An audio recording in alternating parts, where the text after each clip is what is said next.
Nice. Thank you, Madam President. I rise this afternoon to call attention to a courageous Russian hero who is in danger even as I speak, a man who has consistently stood up to Vladimir Putin and his cronies and has on numerous occasions placed his own life in jeopardy to bring the truth to light. The lawless thugs in the Kremlin often avoid saying his name in public, but here on the Senate floor, I'm proud to stand in solidarity with Alexei Navalny.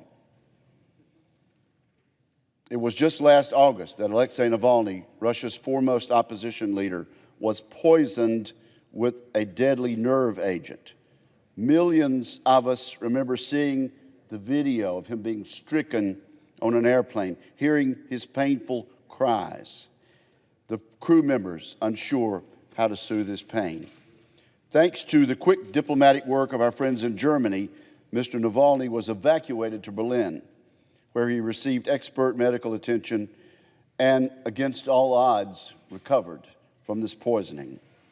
An ordinary man would have stayed safe very far away from the Kremlin, but Alexei Navalny is no ordinary man. He is a Russian patriot who envisions a different kind of Russia, where citizens have a say in government, where freedom blooms, where the president does not siphon away funds intended for hospitals, to build secret palaces, or to enrich members of his kleptocracy.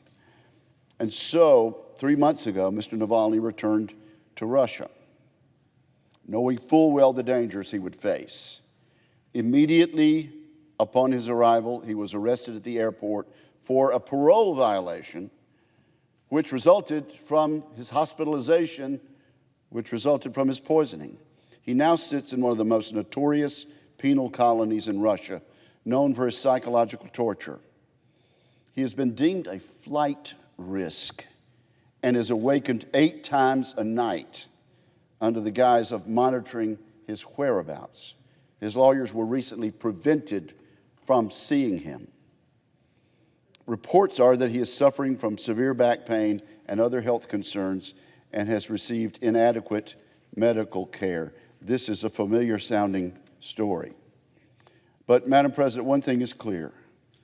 The Russian dictatorship is terrified of Alexei Navalny. He is a threat to them because he has exposed their unbridled corruption and urged voters to demand that the government respect their rights. And because of that, Alexei Navalny's life is in danger at this very moment. The tens of thousands of demonstrators who turned out across Russia to support this jailed opposition leader send an unmistakable message to the Kremlin. You cannot suppress the voice of the people indefinitely.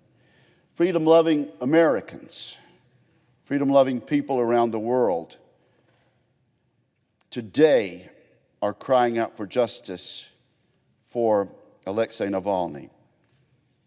He endures the suffering of many before him. In Russia, people like Sergei Magnitsky, people like Boris Nemtsov.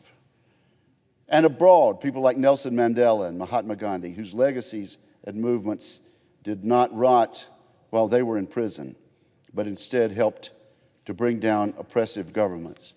At this point, Madam President, I would yield briefly to the senator from Colorado for a brief intervention before I close with a thought or two. Thank you, Madam President.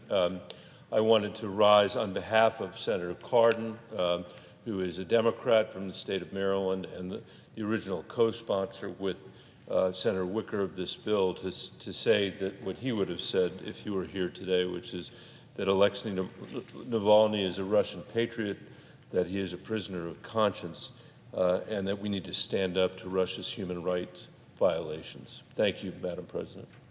And reclaiming my time, I appreciate the work of my friend Senator Cardin. Senator Coons of Delaware also was here, but unfortunately had to leave.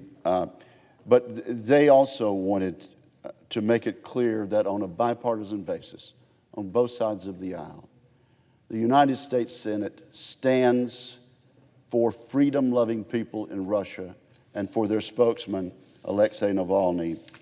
And we intend to shine the light of public opinion on the actions of the Russian kleptocracy and dictatorship with regard to prisoners and patriots like Alexei Navalny. Thank you, Madam President, and I yield the floor.